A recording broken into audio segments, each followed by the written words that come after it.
GrokTALK. New Hampshire is famous for scenic drives, but they're tough to enjoy when you're on your way to the doctor. Because Obamacare limits your choices, some will have to drive more than an hour to see a doctor. What's health insurance worth if care isn't there when you need it?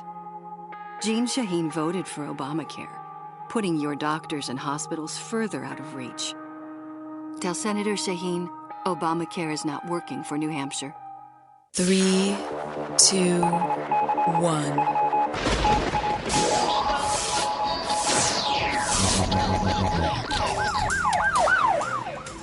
Welcome to another edition of GrokTALK, brought to you by New Hampshire's leading conservative blog site, GraniteGrok.com. We are your feared, extremist, right-wing, hard-charging, gun-toting, opinionated, outspoken, rabble-rousing, letter-writing, radio microphone stomping conservatives and rational libertarians. So get ready for more news and opinion you could only get from GraniteGrok.com. GrokTALK.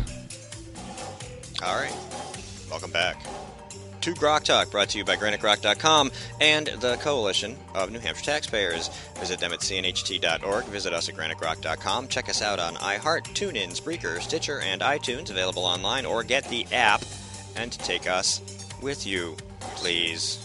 You don't have a microphone. Why are you talking? See? This might be a good thing.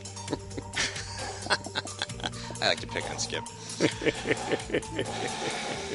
Without whom none of this would be possible, by the way. Indeed. Let's not forget about that. So, Kevin Kervick. Including this rat's nest of wires. Including this rat's nest of wires, exactly. Actually, if you're not going to talk, could you give her the headset so I can take that off because it screws up the audio?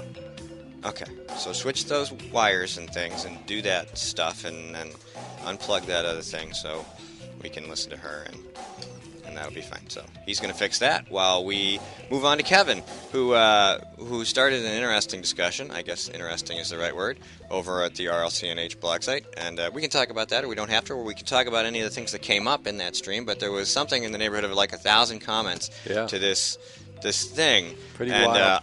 I actually made one remark on it, so naturally I got every single status update. And I would like leave my laptop to go to lunch, and I'd come back, and there would be 100 comments, and then I would like go to sleep, and I would wake up, and there would be like another 100 comments, and this went on for days and days and days. And I checked in every now and then when Kevin wrote something I went to see, because I figured I could get a flavor for what was going on during the discussion. I'm flavorful. I am very flavorful. And well, you do sell beer, so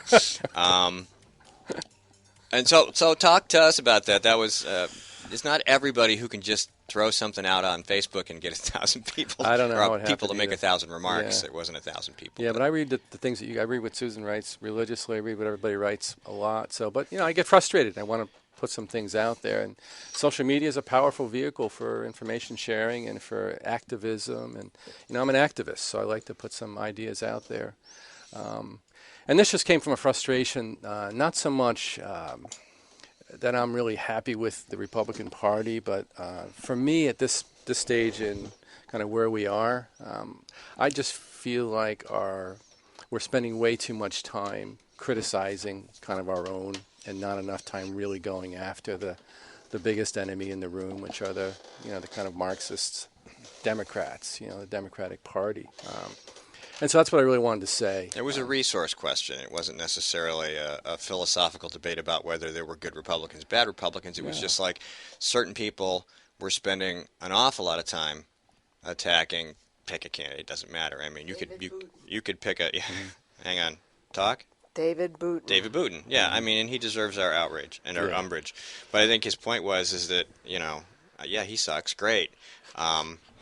That's fantastic. He's not even in my district, so I mean, you can attack him all you want. I have my own issues over there, but I've been attacking Jean Shaheen nonstop since before she was a senator. I'm not going to stop now. Just as an example, if I was going to focus my energy on Democrats, because as a party, Jean Shaheen's just another part of their little Borg empire, and they all vote the same way pretty much. You're rarely going to find a Democrat who doesn't vote that way. Right.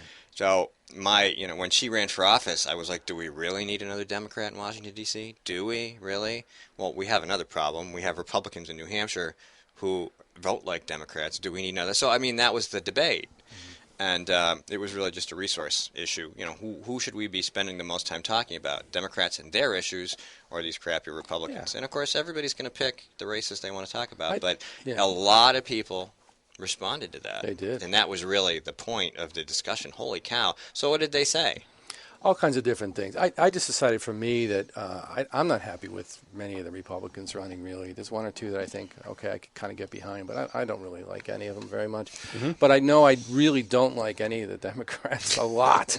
So the way I keep my psychological integrity is I'm just going to go after them, right? So I'm not really so much supporting anybody else. I'm going after what is the real evil, I think, in the room. Yeah. You know, and that's pretty much the decision I've come to. You know, I'm going to stop attacking the individual Republicans, although I ain't laying off Putin. Sorry, I actually wrote, "I hope he loses." You know, but by and large, you know, we've got our Republicans on the ticket. We opposed most of them during the primaries, and I think the time is just to not say anything against them unless they do something egregious, because we've got plenty of Democrats to bash. Yeah. On the other hand, the GOP insists on continuing to bash and dun its base. Mm-hmm. It's like you're a bunch of idiots for not doing what we tell you, and by the way, give us the money. I'm sorry, I'm not buying that, and I am going to keep bashing them. Yeah, I'm up for that too.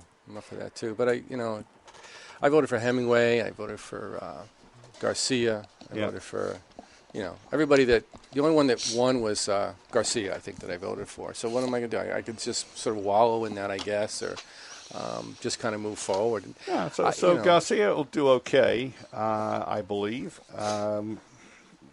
Less so some of the others, but we'll give them our best shot. I mean, in my area, we got Kevin Avard running for state senate, and he's a thoroughly good guy. Yeah.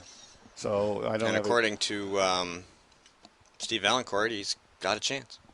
Mm-hmm. For others of you who didn't know, Valancourt had a number of posts up this week on NH Insider where he talked about polling data that he had collected, done a great deal of work collecting, and how it looked really, really bad for Democrats. And I think that's an interesting, and he's an inside guy. He's been, we don't agree on a lot of things, but he's been there and he's very thorough and he does a lot of digging, and we could butt heads all day, but he's like relentless in his pursuit of information, and he shares it all on NH Insider, which is a great site at nhinsider.com. Go there and read. But he's collected a lot of this data, and he's gone to all these different sources, and he looks at it, and he's not one to just say, oh, Republican this, Republican that. He's just as likely to be hating on Bill O'Brien as a Democrat is. But to give you some perspective. But to have that information available doesn't look good for Democrats. And I found that interesting because where we are, inside this sausage factory, Haggis factory. The haggis factory, very good. You get in this, your worldview is shaped by that. The same reason that the people who are the low information voters have their worldview, because they're not at all involved in it. We have the opposite problem. So sometimes we have a habit of looking into it too far a certain way, or seeing a certain thing, and then something else happens, and we're like, because right, and we are a very small percentage of the voting populace. Yeah. So everybody we talk to says, we're all going to lose, we're all going to lose, we're all going to lose. We're all like, that's what you're exposed to every day. And the Democrats are much simpler. They run on, I give you stuff, right? And Republicans are evil. It's pretty much two. I'll give you his stuff. I'll give you stuff. Republicans are evil. Yeah, I'll take stuff from him, give it to you. Republicans are evil. If that doesn't work, then they go with racism and gender, and sexism. It's their fault that but it it's very didn't simple. work. The fact that I took his stuff to give to you and you're not happy enough is his fault, or her fault. It's not their fault. Always. I was just reading Bastiat was talking about that again. It's funny how a couple hundred years ago, here's a guy talking about people, because the Constitution is about human nature. The Declaration is about human nature. It's not about human nature in the 17th century or the 18th century. It's about human nature. We were talking about original source documents last week. You go all the way back to Plato. You go all the way back to the earliest writings. And it doesn't matter whether you're in Mesopotamia or you're in Virginia. Human nature has not changed all that much. It never will. And no, it hasn't. When Bastiat talks about legislators thinking they're brilliant experts and that they can solve all our problems, they thought that hundreds of years ago, and they still think it today, and it still doesn't work. So, sure. You know, For sure. that's No, and that's exactly the problem. And there were economists, philosophers, and students of the law in the 16th and 17th centuries that had done a very good job of codifying most of previous history and human nature and economic nature, and the founders had a huge wealth to draw upon, and it is to the shame of the country that the Democrats can actually get away with pretending that all this stuff doesn't exist, that none of this history matters, that this time it's different. Yeah, it'll probably blow up worse this time. It will for sure. Guys, come on. what I think you could surmise the entire founders' philosophy by saying, people suck. This might be the best chance we have. I think so. And that's pretty much it. Human nature needs to be constrained. Here's our best shot at it. Right. I think that's right. And we keep thinking we can do better than that. We can. And now we really think we can do better than it now, and we're pushing so far that we're in a lot of trouble. The best we can do is to plug some of the cracks in the Constitution, not fundamentally alter it. Things like making the Commerce Clause actually mean what it says instead of letting the government interpret it. For sure. But let's talk about libertarians a little bit. Can we do that? We can talk about libertarians. Yes, we can. They're somewhere between us and libertarians. Sometimes people call me a libertarian. Oh, you want to put Skip on for that? They should. You need to speak. No, I'm going to get on a rant, and it's just going to take too long. Go ahead. No, you this could is rant great. first. This is great. Go for it. Why don't you rant before I go? Go They ahead. can listen to me Yeah. every single week. They do. They do it exactly, and I read you every That's single day. the whole point. And this is all fine and good, Kevin, when you say, yeah, well, we're going to, maybe I didn't like who won, who didn't win, but by God, I'm going to vote for Republicans. Well, that's just crap. Okay? That's just crap.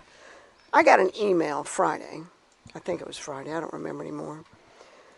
And basically told one more time to shut up, sit down. Oh, this is the one you showed us when you came in. Eat the haggis. Okay? Eat the freaking haggis. And I'm not going to do it. I am not going to do it. I get an email that says, we need to get behind Senator Booten and the rest of the Republican candidates in Merrimack County and fight the union machine. Excuse me, who voted against right to work? Booten. David Booten. For those of you who supported Jane Cormier in the primary and have differences of opinion with Senator Booten, differences of opinion. Now, I want you to think... It's not opinion, it's fundamental philosophy. It's drinking and swearing on video in public, for God's sake. The guy has no it's morals. Shaking down people and trading your vote for constitutional carry. But let me continue.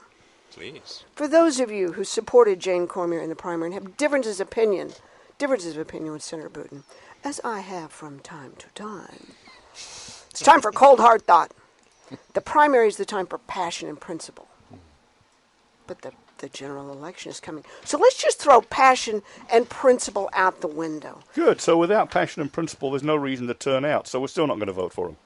The primary is the time for passion and principle, and the general is the time for defeating Democrats. They are the constant, vigilant enemies of constitutional government. Go on their websites. See what they stand for. If you are genuinely committed, Kevin, to conservatism, personal liberty, small, not just smaller. This is a parenthetical expression. Not just smaller government. Minimizing taxes, fiscal responsibility, protection of innocent human life, as opposed to not innocent human life. I don't get that. Second Amendment rights and the other principles in our platform, which has not been published and is missing still for how many days? Ooh, 12. 12 days. The 12 days of platform. New Hampshire held hostage day 12. Indeed. Like having signs pro-choice Yeah. position, you mean? Is that what you're saying? Or snot browns. Yeah. You will not work for the election of people like Maureen Manning. General elections are a zero-sum game. So if you don't work for the Republican nominees, you may as well be working for Democrats like Maureen Manning. Every abstention, every write-in is a vote for Manning and her kind. Are they beginning to grasp that they may have a stark future, as I keep reminding them? Every public swipe at the Republican candidate gets the Democrats that much closer to governing you. Well, I call BS. You know what?